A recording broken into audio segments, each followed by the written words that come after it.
नमस्कार साथीहरु, स्वागत छ तपाईहरु सबैलाई मेरो युट्युब च्यानलमा। म आज तपाईहरुको बीचमा एकदमै इन्ट्रेस्टेड न्यू टपिक लिएर आएको छु, एआई।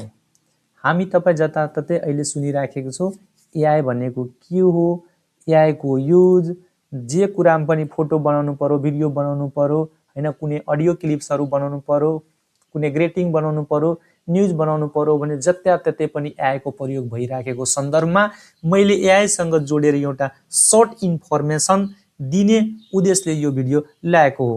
यहाँ हेर्नुस् त, एआई को फुल फर्म हुन्छ आर्टिफिशियल इन्टेलिजेन्स, जहाँ दुईवटा वर्ड छ आर्टिफिशियल इन्टेलिजेन्स। आर्टिफिशियल को मिनिङ हुन्छ नेपालीमा कृत्रिम, इन्टेलिजेन्स को मिनिङ हुन्छ नेपालीमा बुद्धिमत्ता। त आर्टिफिशियल इन्टेलिजेन्स भनेको मानिस जस्तै सोच्न सक्ने, निर्णय गर्न सक्ने कम्प्युटर अथवा मेसिन विकास गर्नु भनेको एआई हो।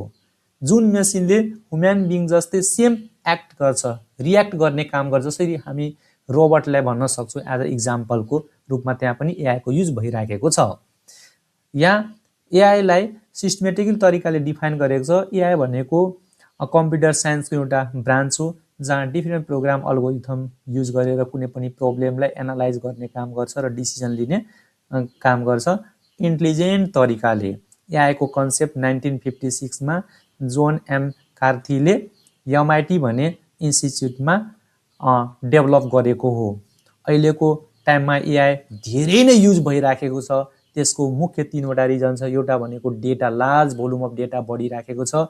अर्कोतिर भनेको नयाँ नयाँ कन्सेप्ट, अल्गोरिथम, प्रोग्रामिङहरुको कारणले गर्दा पनि। अर्को भनेको जुन कम्प्युटिङ डिभाइस मेसिनहरु छ एकदमै पावरफुल र स्टोरेज एकदम हाई भएको कारणले गर्दा पनि एआई को व्यापक प्रयोग भइराखेको सन्दर्भ छ। र एआई को प्रयोग गर्दाखेरि काम कार्य छिटो, सजिलो र फास्ट टु फास्ट हाई एक्युरेसीमा गर्न सकिन्छ। त्यस सन्दर्भमा धेरै युज भइराखेको छ। जसरी अझ क्लियरली भन्नु पर्दाखेरि जसरी भोइस टाइपिङ भयो, फेस अनलक भयो, युट्युब रिकमेन्डेसन भयो, हामी तपाईले देख्नु भएकै हो, त्यहाँ पनि एआई को प्रयोग भएका छन्।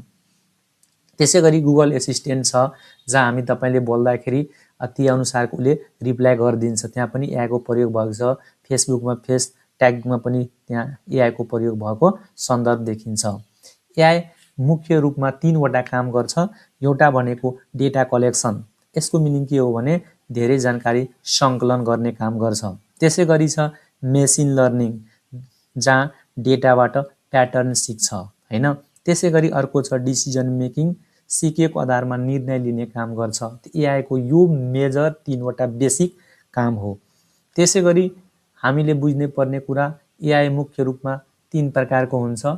न्यारो विक एआई, जसले एउटा स्पेसिफिक काम गर्छ है, जसरी युट्युब रिकमेन्डेसन भयो, स्पीच फेस रिकग्नाइसन भयो, भोइस एसिस्टेन्ट भयो, हैन, ड्राइभिङ कार भयो, यो भनेको विक एआई को इक्जाम्पलहरु हो। त्यसैगरी जनरल एआई भनेको मानिस जस्तै सबै किसिमको काम गर्न सक्ने भनेको जनरल एआई हो।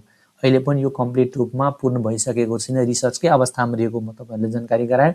त्यसैगरी सुपर एआई छ, यो भनेको अहिले हाइपोथेटिकल छ, यो पनि कम्प्लिट अवस्थामा छैन, रिसर्चकै अवस्थामा छ। त्यसैगरी एआई को प्रयोग व्यापक रूपमा भइरहेको सन्दर्भमा जसरी हामी तपाईलाई थाहा नै छ, इमेज क्रिएट गर्नु पर्यो, कुनै भिडियो क्रिएट गर्नु पर्यो, कुनै भोइस क्रिएट गर्नु पर्यो, कुनै टोन, कुनै सङ क्रिएट गर्नु पर्यो भने व्यापक रूपमा एआई प्रयोग भइराखेको छ जताततै।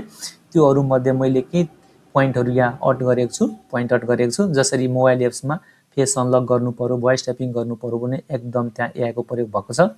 त्यसैगरी सेल्फ ड्राइभिङ कारमा पनि विभिन्न कम्पनीहरुले एआई को प्रयोग गरिराखेको हामी तपाईलाई थाहा नै छ। जसरी यहाँ म इक्जाम्पलको रूपमा टेस्ला राखेको छु। हस्पिटलमा रोगहरु फाइन्ड आउट गर्न, डिजिजहरु रिसर्चको लागि पनि त्यहाँ एआई को प्रयोग भइराखेको छ।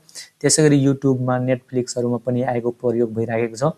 हामी तपाईलाई एउटा कुरा थाहा नै होला कि युट्युबमा अथवा फेसबुकमा, रिल्समा अथवा के हुन्छ टिकटकमा जुन खालको हामी भिडियो हेर्छौं त्यस्तै खालको भिडियोहरु प्रोभाइड गरिराखेको हुन्छ।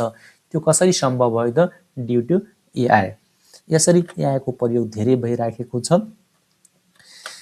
म तपाईहरुलाई आज एआई को बारेमा बेसिक इन्फर्मेसन जानकारी गराए। पक्कै पनि तपाईहरुलाई यो भिडियो राम्रो लागेको छ भने प्लिज भिडियोलाई लाइक, शेयर, सब्स्क्राइब गरिदिनु होला। आगामी दिनमा पनि एआई सँग रिलेटेड भिडियोहरु लिएर आउने नै छु। हस्, धन्यवाद।